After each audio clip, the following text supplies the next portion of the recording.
Buenos días, buenas tardes, y buenas noches. Bonjour, bonsoir. Good morning, good afternoon, good evening, and good night, wherever you may be. Friday, May 15th, J. Slater case. And apologies for not putting out a video yesterday. As you might imagine, having gone through the response from Lancashire Constabulary that Dr. David received, and touched on so many issues there.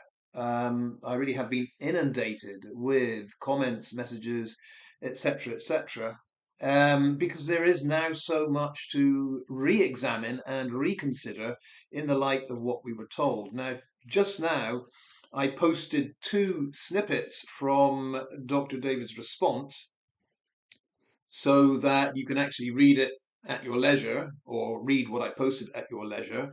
I did say traditionally what happens right now is the accident group led by El Slugtardo will start crying out fake and the rest of it. So if you look at the post and you think it looks convincing, that's good. If you don't, then we'll all be listening out for that word fake to be thrown out there. Um, for this video, I mean, like I said, there's so much to go into now that we've had a response from Lancashire Constabulary. With this video, I want to make it brief and I want to focus on one important aspect, and that is Jay's phone activity. Not in the whole picture, but especially related to that disappearing snap. Now, first of all, if you remember, DCI Hickson was charged with examining the phone activity for the specific dates 16th to 18th of June. And I mention that because we don't hear anything else from DCI Hickson after that line about Jay's phone. There's no activity on Jay's phone after 8:51 a.m. on that Monday morning. There's no activity. There's no activity from that phone, I guess she meant to say, because there must surely be activity registered on that phone. I would imagine after Jay's phone has died, there would be messages, texts, snaps, plenty. I mean, there must have been 101 more, I don't know, just flooding in from people trying to contact Jay. I think Warren himself said, of course, he, called Jay. And I don't know what happened, actually. I don't know what Warren was about to say then. It's a bit like that moment when Debbie said she called the number of that, your kiss goodbye to your son message, and she said nothing. Well, what does that mean? What, when Debbie called that number, she says nothing. What exactly did she hear when she called that number? And Warren, when he called Jay, I mean, just to confirm, what does it say when the phone's dead? I don't know. Um, but there must have been an absolute flood for some time after 8:51 a.m. on that Monday morning. There must have been an absolute flood of calls and messages and texts. And yet we heard nothing about that. And I wonder why. Because, like I say, the specific dates that DCI Hickson was given was 16th, 17th, 18th of June. Well, as from 8:51 a.m. on June 17th, there must be a whole load of stuff that should be on that phone. Incoming stuff aplenty. And we don't hear anything about that at all. Again, is this the coroner's limitation? Was there a limitation like after the phone cuts off? I don't want to hear anything about any incoming messages. Whoever's saying what, I don't want to hear about that. You're not even to look at it. In which case, why did he say 16th, 17th, and 18th of the days that you're going to be looking into this phone? This again is a grey area, and I'm not sure that we will get. I mean, Dr. David will try. I'm sure he'll persist, but I'm not sure we'll get any answers to that. But to me, it's a very big question. What further phone activity, I mean activity in the sense of incoming messages, was on that phone? Must have been, I mean, a flood of them. Where are they? Where did they go? Now, we were told from the Lancashire Constabulary response that, of course, the problem here was that the family were in charge of this phone. They had it for months, it seems. Um, so in that sense, any forensic analysis that DCI Hickson does is going to be in the shadow of another party having full access to the phone. And so we've got to be very wary. And I think this is why Lancashire Constabulary spelled it out, that the problem here, or the issue here, is that DCI Hickson is not looking at something fresh from Jay. To a certain extent, it's been corrupted. As soon as someone accesses, which they did, Zach and Debbie, whatever, as soon as someone accesses that phone, it is corrupted to a degree. But I just want to focus on the other party that obviously also had access to that phone, and that would be the Spanish authorities, the Guardia Civil. Apparently, we are told in the documentary, I think, they did an examination of the phone too. And it's bizarre that they did that, and Lancashire Constabulary have no information held regarding Spanish authorities looking into that phone. Now, some have suggested they must have done just a cursory look through, and I would point out the problem here is surely the Guardia Civil, having said accident, accident, accident, when they look through the phone, or they look through the data on the phone, the last thing they want to find and start talking about is foul play, foul play, foul play. So my point here is we shouldn't just focus on the family having access to the phone and therefore corrupting it somewhat, possibly, but that first group, Guardia Civil in Tenerife, I would think also should be under a cloak of suspicion, if you like. We should be looking at them in very dubious terms here. Because I think it is very likely, having declared it must be an accident, that they would be tempted to, what's that phrase? Overwrite certain data, certain information. So to be honest, having gone through Guardia Civil hands, and it seems like whatever report they did that never got to Lancashire Constabulary, having gone through the family's hands, yeah, DCI Hickson is left with what are the remnants? Yeah. So that is an issue. That is a problem. But I would, getting back to my major point here, I would still love to hear something about all of the incoming calls and messages and texts and snaps that would have happened once Jay's phone died. Just how many were? I mean, we heard there were 70 odd, didn't we? 70 odd calls or something in that period between Jay leaving Papagayos and being found at the bottom of the ravine. So 70 calls then. How many do you think would have come in after Jay's phone died? A whole lot. And what did they all say? It seems like we will not know, but Dr. David will ask. Maybe we'll get some more information on that. Another big one is now that we know that last snap, listen, comma, I'm not going to make it, was a vanishing message. We now have to question, well, if it's a vanishing message, who are we relying on in the recreation of that message? Because what we saw in the documentary was obviously not the original. It's been recreated, rehashed, reformatted so that we are looking at something that would resemble that last snap, but it's not. It's obviously not the original. The original vanished. All right. So who was it, for the purpose of the documentary, that presented it that way and decided that that last vanishing message was, listen, comma, I'm not going to make it? Now, the person that decided to present it in that format would have had to go by the words of Debbie Duncan, who apparently saw that vanishing message before it vanished, and Brad Hargreaves, who received the vanishing message before it vanished. So we have two people here, only two it seems to me, that actually saw the wording. We ask ourselves, how reliable are these two people?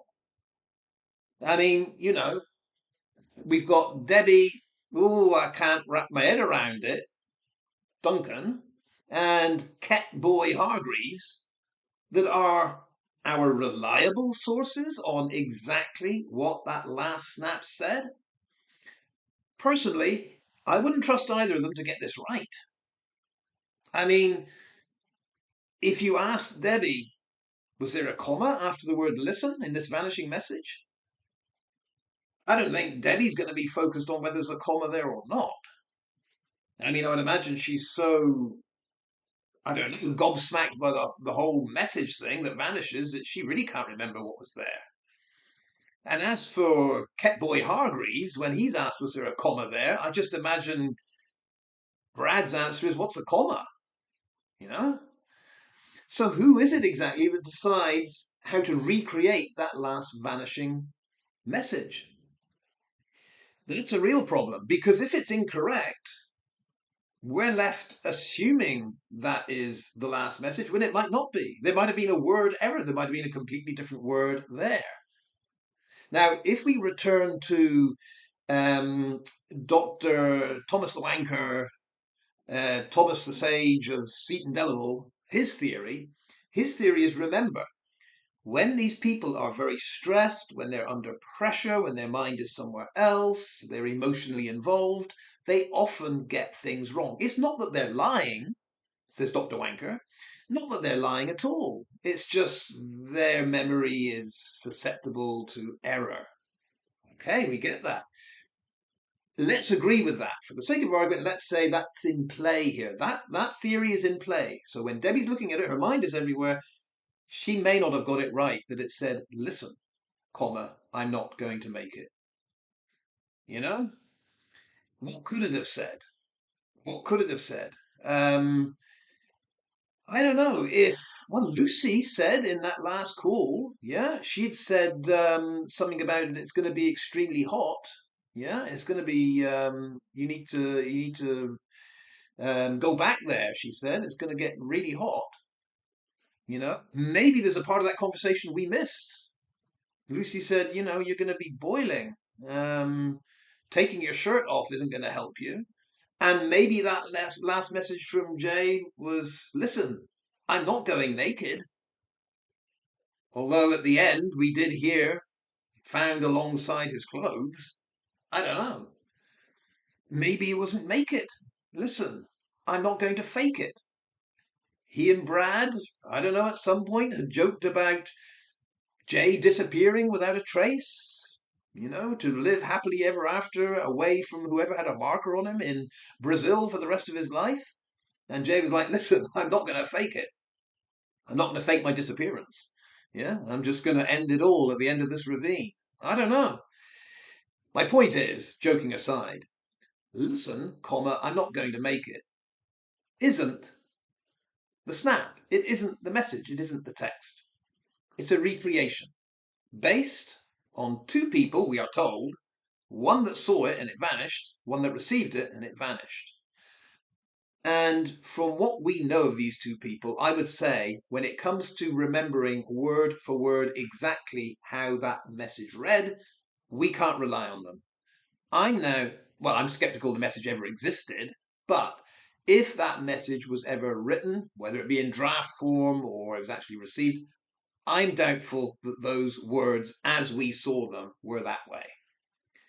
It's a vanishing message, no one knows now. And that, some are saying, is rather convenient. That Debbie, of all people, seems to be the queen of looking at the vanishing message. Kiss goodbye to your boy. Quick, Zach, take a photo. Oh, the original's gone. Can't show the original to anyone. Yeah, listen, I'm not going to make it. Oh, vanishing message. It's gone. Can't show the world that ever again. It's just gone. Yeah, you could say it's conspiratorial. You could say it's very skeptical, but you've got to analyze all possibilities here. And I don't feel comfortable with what Debbie Duncan says and what Ketboy Brad says are 100% truthful statements. So I do doubt that these words, if they ever existed, were exactly as reported. Listen, comma, I'm not going to make it. Doubt it, doubt it, doubt it. One last thing I've got to say from my own take on this, and again, it's because I'm not a phone expert that I feel in the dark, but I can only tell you what my mind sees or understands logically. And it's the whole sent, unsent thing. I just don't get it. And maybe some really technical-minded guru of the phone world needs to explain this to me. But in my world, if there's no Wi-Fi, if you don't have a signal, it's not working. When you type a message, I call that a draft, and you press send, it's not a sent message. You haven't sent anything. In fact, the phone hasn't registered that you've asked it to send anything because it's not reading. It has no Wi-Fi. It's got no, that command is gone. This is what I don't understand. That if Jay's typing away, send, there's no Wi-Fi, so the command send hasn't gone through, to my mind. And therefore, if it's not sent, it's a draft. And we know from what we've read that snap drafts, they're deleted after 31 days. So I just don't see. Well, there's also a vanishing message. So logically, if there's a vanishing message and he's drafted it and there's no Wi-Fi, it just vanishes, I would think. I don't see how that thing holds on month after month after month after month and then suddenly gets delivered to Brad. I just don't see how that works. I was going to say how it works in my world. In my world, because I don't have a phone, I work on a laptop. So if I'm, I don't know, in the internet cafe and I'm typing away, I'm in my email here and I'm typing away, and the Wi-Fi cuts off, yeah, suddenly there's no Wi-Fi, and I press send, that send command for the email, that never went through. So I can close my laptop close my laptop up. I can go home. It then, reconnects to Wi-Fi, and I go back into email, and that email hasn't been sent. Of course not. Now it should be a draft because as you're typing, the draft is saved, and I can then send when I'm reconnected. But I've never had it. Well, I've never been in that situation. But I know that if you don't click send, it's not going to just reconnect at some point and send to someone. Let me put it in another way. Watching TV, you're watching TV and the power goes out. It doesn't matter how many times you press something on the remote control thing. When the power comes back on, your TV is not going to remember everything you you hit on the remote control and suddenly respond. I guess my point is, if the power's out, whether it be Wi-Fi signal or whatever it is, when the power is out, whatever device you're on isn't responding. You could be pressing send 100 times. Nothing's being sent. When the power comes back on, you're back to where you started. It's not going to remember that you said sent when the power's off. It doesn't, as far as I know, it doesn't work like that. So what I'm saying here, I don't see how that vanishing message could have gone anywhere anyway. We did have, a few days ago, a follower called Condor on justiceforj.com site that said he or she did a kind of experiment with Snapchat in the app, typed a message, but then turned the phone off, i.e., power cut off, and went back in. And Condor said that there's not even a draft. There's nothing there. Not only is it not being sent, of course, there's nothing there. It's just gone. Now, if Lancashire Constabulary are right that Jay's phone for the Snapchat app was set to messages automatically vanishing, I would imagine the same there. I would imagine that you've got this vanishing message that was a draft, effectively. Months later, you go in and there's just nothing there. I would imagine there's absolutely nothing there.